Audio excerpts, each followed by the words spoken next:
Good morning and welcome to my weekend review of the very busy weekend we just had of motorcycle racing. We had BSB WSBK and MotoGP all on the same weekend. It was very hard to keep up with the schedule. So let's start with BSB. The Honda Fireblade has absolutely dominated the whole weekend, and the Irwin brothers, Glenn and Andrew. And there was a little bit of controversy surrounding Andrew Irwin. It's not the first time, and it definitely won't be the last time that he's going to cause controversy in his career. What can we say about Andrew? So last season, Andrew was given some penalty points for knocking a few riders off. He's a little bit over aggressive. You know, there's a fine line, and when I come to the MotoGP, we'll talk about this fine line. But, you know, if you go and look at the footage of the third race, what he did to Brooks, you know, everyone's got different opinions on this. My opinion is Brooks was already on a racing line and coming in. Andrew was not on the racing line. He was going for a silly overtake and went into Brooks's line. That's just my opinion. If you don't agree with me, you know, let me know in the comments.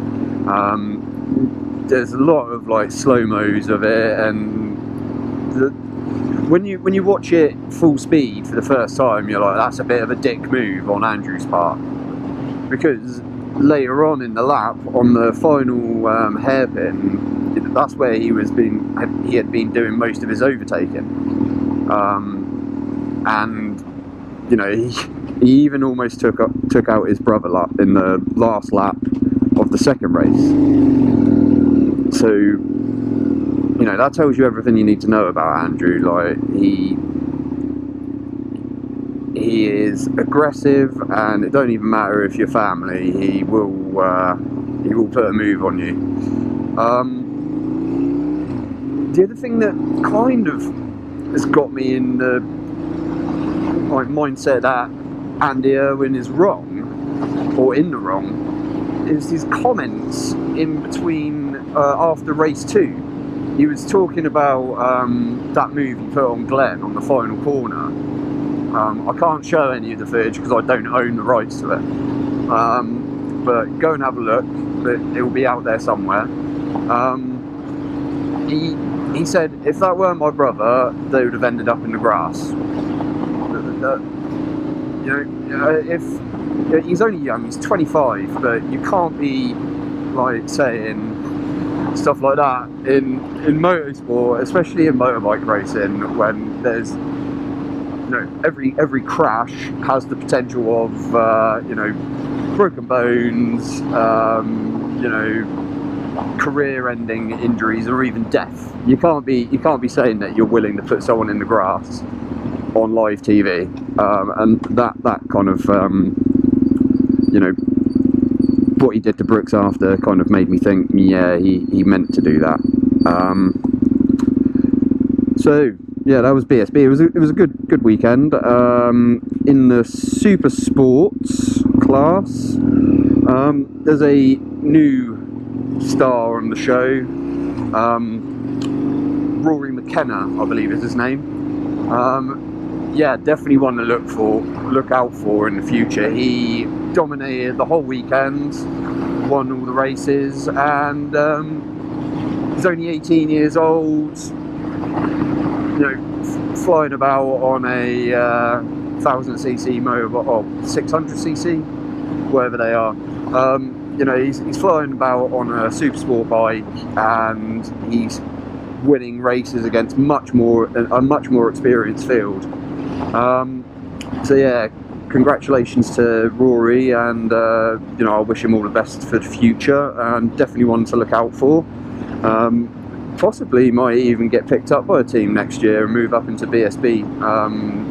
You know, it would be a gamble considering he's only 18, but you know, if he absolutely dominates this year, then he needs to move up, so he gets that experience against better quality opposition, and can stake his claim to go on to World Superbikes or even MotoGP in the future. So yeah, congratulations, Rory. I really enjoyed watching your races this weekend.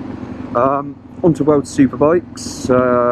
Yeah, they again, Portimao looks like an absolutely mental track. I'd love to do a track day there. Jonathan Rea dominated the weekend, and it was an absolute disaster for Ducati. And Scott Redding, it was more damage limitation. And he finished the weekend race 3 with a second place. He's only 4 points behind Jonathan Rea, who won all 3 races. It was a good weekend for the Brits in World Superbikes. Alex Rins crashed out in race 2, or was it race 3? Can't remember off the top of my head now. But yeah, it's a good race. Good weekend. Jonathan Rea absolutely dominant again. There was an interesting thing that the commentators brought up, Greg and Jules, the fact that every year, because Jonathan Rea is so dominant, they can start putting in like research for next year's bike with all the data from previous years at all of these tracks. So this year's bike's already got the data that they need to make it absolutely dominant and better than the Ducatis. But yeah, it's going to be an interesting season. Scott, obviously, some tracks are going to suit Jonathan Rea more than Scott Redding, and I'm not even sure that Scott Redding has ever raced at Portimao or ridden at Portimao. It's kind of the same situation as last year, where in the BSB he probably hadn't ridden in close to the tracks. So yeah, it's going to be interesting, and I would love it for him to be back-to-back BSB champion and World Superbike champion. He's going to have his work cut out for him, but I'm backing Scott to do the business, and it could be interesting considering Ducati haven't finalised their lineup for next year. Jack Miller's got the factory ride, but they have not, as of yet, confirmed who the second ride is going to be. Scott Redding goes onto Ducati for BSB, Ducati for World Superbikes, wins both. I think Ducati would have shot themselves in the arm if they don't give him a chance on the factory bike. Booth Amos deserves a honourable mention as well. I think up until maybe a month before the season started, he didn't have a ride, and ends up in the World Superbike 300 series, and he's doing really chuffing well. He's up there in the World Championship. I think he's 5th because he crashed out in the final race of this weekend, so no points scored. But previous to that, he's been like well down on the grid, like in qualifying, and he's had a podium in pretty much every race. He's been like 3rd, 2nd, so yeah, like he's doing really, really well, considering that he would have never have ridden on most of the tracks that World Superbike go to. He definitely wouldn't have ridden on Portimao, and he got himself a 3rd place, and a Carasco. She's amazing. The boys do not give her an inch, and she more than backs up her quality, and doesn't take any shit from the boys. She gives as good as she gets. So yeah, she won the first race. Not too sure where she came in the second race, so I didn't see it. But yeah, she's a former world champion, and she's doing a great job for the girls. Girls like Chloe Jones racing. She's in the MotoStar series in British Superbikes. She's you know, probably one of the only girls in that field as well. More girls need to get into motorcycle racing, and you know, having a world champion in the World Superbikes, you know, in any class that is female, is going to do wonders for that. You're going to have more girls getting interested, more girls supporting her, and the other girls that are racing in all of the other series across the world. So yeah, Anna Carasco, like, she's a legend of the sport already in my eyes. On to MotoGP, Moto3, Jon McPhee, legend, 18th on the grid, got a P5, keeps those points coming in. The only problem is Alberto Arenas got a second place and added to his World Championship point standings. I think there's between first and Jon McPhee, who I believe is third or fourth at the moment, I think there's only 20 points in it, and with Moto3 you cannot predict who's going to finish the race or where anyone's going to come, because that's what I love about Moto3 and the World Superbike 300 series.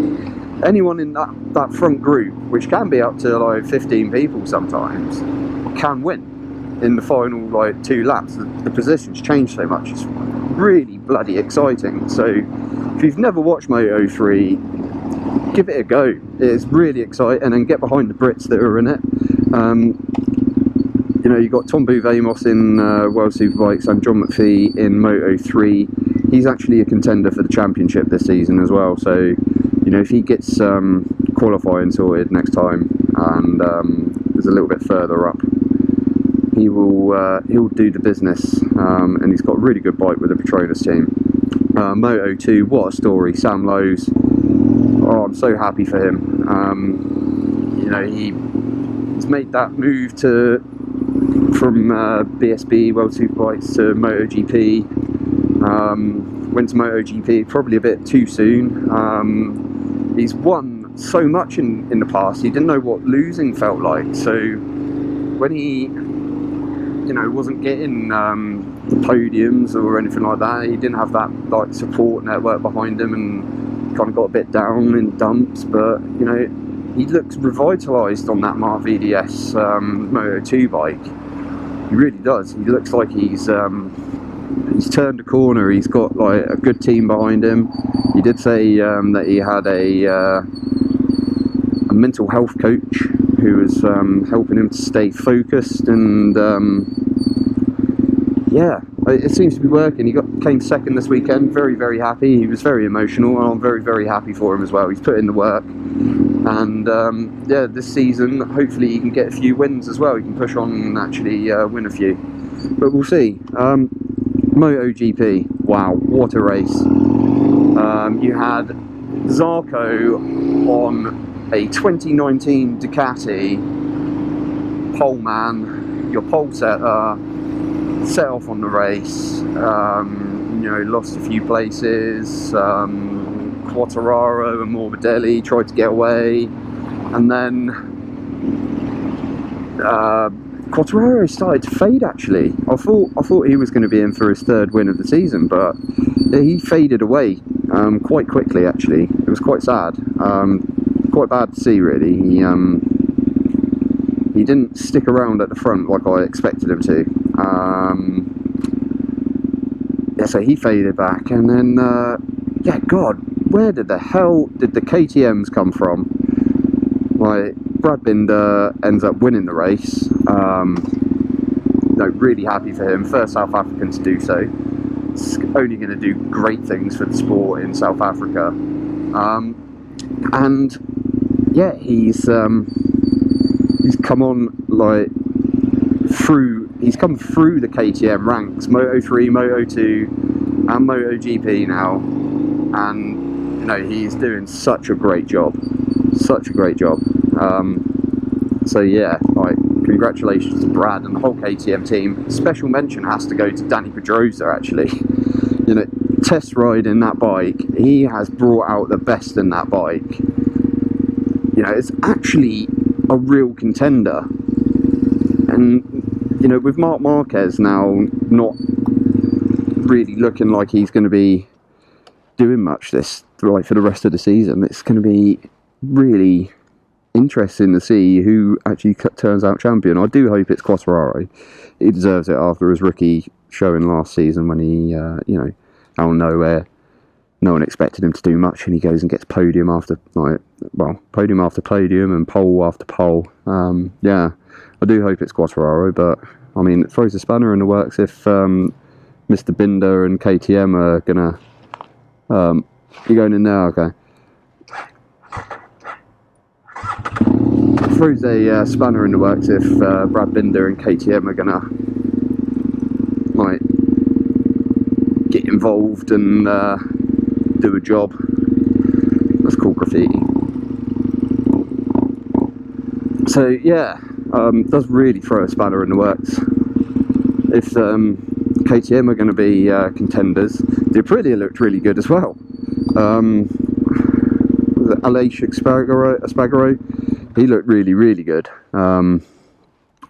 He was up there for most of the race, and then he kind of dropped off at the end. I think it was tyres, probably. It was very, very warm again in Brno.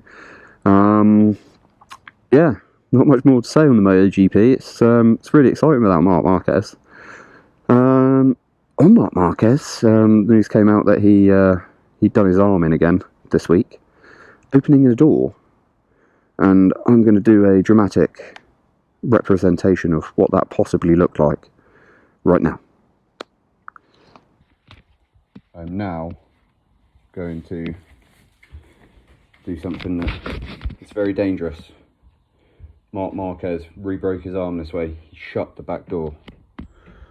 Here we go. Ah! Ah! Ah! Ah! Ah! Ah! Ah! And we're back. So yeah, Marc Marquez, the rumour is he's coming back this week. He'll be rubbing his hands together, because if he is like even 80% fit, he could still potentially win the championship. He's only, what is he, like, I think Quartararo's winning the championship and he's on like 60 odd points or something like that, or 57 points. So yeah, still winnable for Marc Marquez if he does it. What can you say about him? He is just an alien. Anyway, that was my review of the weekend. Really, really good racing, really good for the sport. If you aren't into motorbike racing, give it a chance. Especially, a good place to start is the Moto3, because it is just really exciting. There's lots of overtaking, there's lots of crashing. Get into BSB, always a crash in that, especially when Andrew Irwin's around.